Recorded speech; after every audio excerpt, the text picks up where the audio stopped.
Hello friends, मैं Rachna Amarnath happy literature channel में आपका स्वागत करती हूँ। So friends, in this video I am going to talk about reader response theory. It is one of the most important topic from literary theory and criticism.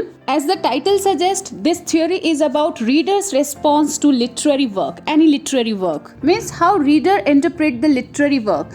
एक reader किसी भी literary work को, literary text को कैसे respond करता है, उसको कैसे इंटरप्रेट करता है, कैसे समझता है, ये थियोरी उस पर फोकस करता है. अगर आपने न्यू क्रिटिसिज्म पढ़ा है तो आपको पता होगा कि वहाँ के जो थियोरिस्ट थे उनका जो मेन फोकस था वो है टेक्स्ट. वो टेक्स्ट पर फोकस करते थे और फिर फॉर्मलिज्म में जो थियोरिस्ट थे वो फॉर्म पे फोकस करते. उसी तरीके से ये जो रीडर रेस्पॉन्स थियोरिस्ट थे ये किस पर फोकस किए? रीडर्स के रेस्पॉन्स पर. They focused on readers role in creating the meaning and experience of literary work. तो इस वर्क में जो भी लोग इन्वॉल्व थे उनका मानना ये था कि जितना एक राइटर इम्पॉर्टेंट है, जितना एक ऑथर इम्पॉर्टेंट है, उतना ही इम्पॉर्टेंट रीडर है. चलिए इसे नोट्स के थ्रू समझते हैं. So reader response theory focuses on individual reaction. Individual readers के रिएक्शन पर फोकस करता है कि वो कैसे टेक्स्ट को इंटरप्रेट करता है, क्योंकि वो रीडर ही है जो किसी भी टेक्स्ट को एक सफिशिएंट मीनिंग दे सकता है. अब इतने सारे पोएम्स देख लो, जो ब्रिटिश पोएम है, ड्रामा है,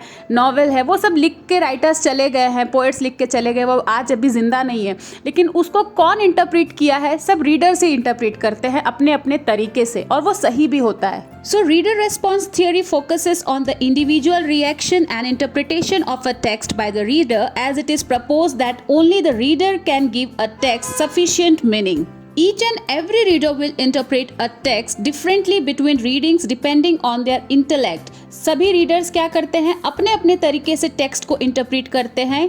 और किसके बेसिस पे? उनके इंटेलेक्ट के बेसिस पे, उनके नॉलेज के बेसिस पे, उनका पर्सनल एक्सपीरियंस जो होता है, उनका मूड जो होता है, फिर आइडियोलॉजीज, कल्चर, उसके बेसिस पे वो अपने अपने इंटरप्रिटेशन देते हैं. So modern reader response criticism was a kind of movement which begin in 1960s and 70s, specially in US and Germany.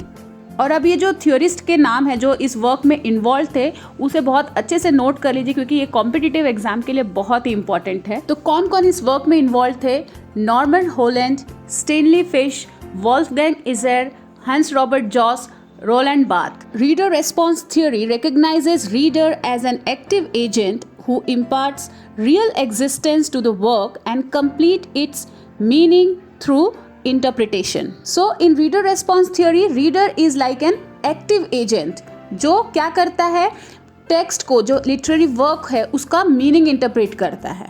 Reader response criticism argues that literature should be viewed as a performing art in which each reader creates their own, possibly unique text-related performance. It stands in total opposition to the theories of formalism and the new criticism.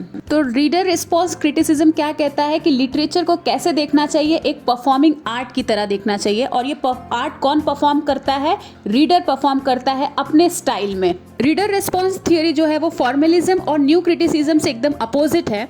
Formalism के जो theorist थे वो क्या कहते हैं कि अगर कोई भी लिटरेरी टेक्स्ट को या लिटरेरी वर्क को अगर समझना है तो उसके फॉर्म को समझना ज़रूरी है, उसके स्ट्रक्चर को समझना ज़रूरी है, जैसे कि उसमें टेक्स्ट में क्या मीनिंग आ रहा है, उसके ग्रामर, ये सब चीज़ों को समझना ज़्यादा ज़रूरी है. और वैसे ही न्यू क्रिटिसिज्म के जो थियोरिस्ट है वो क्या कहते हैं कि अगर कोई भी लिटरेरी वर्क को समझना है तो सिर्फ टेक्स्ट पर फोकस करो, ऑथर पे फोकस मत करो, ऑथर के बैकग्राउंड पर फोकस मत करो, केवल टेक्स्ट पर फोकस करो कि टेक्स्ट क्या मीनिंग बता रहा है. लेकिन रीडर रेस्पॉन्स में क्या कहा जा रहा है कि रीडर पे फोकस करना है. रीडर यहाँ पे इंपॉर्टेंट है, वो इंपॉर्टेंट रोल प्ले कर रहा है कि कोई भी लिटरेरी टेक्स्ट का जो भी मीनिंग आता है निकल के वो रीडर का रिस्पॉन्स होता है. तो फ्रेंड्स, आई होप इस टॉपिक का मेन आइडिया आपको क्लियर हो गया हो. अगर इससे रिलेटेड और भी आपको कुछ क्वेश्चंस है तो आप मुझे कॉमेंट सेक्शन में लिख सकते हैं. इस वीडियो में बस इतना ही. अगर आपको ये वीडियो अच्छा लगा है तो प्लीज़ इसे लाइक कर दीजिए, साथ ही साथ चैनल को भी सब्सक्राइब कर लीजिए. तो मिलते हैं मेरे नेक्स्ट वीडियो में एक नए टॉपिक के साथ. तब तक के लिए आप अपना ख्याल रखिए. बाय.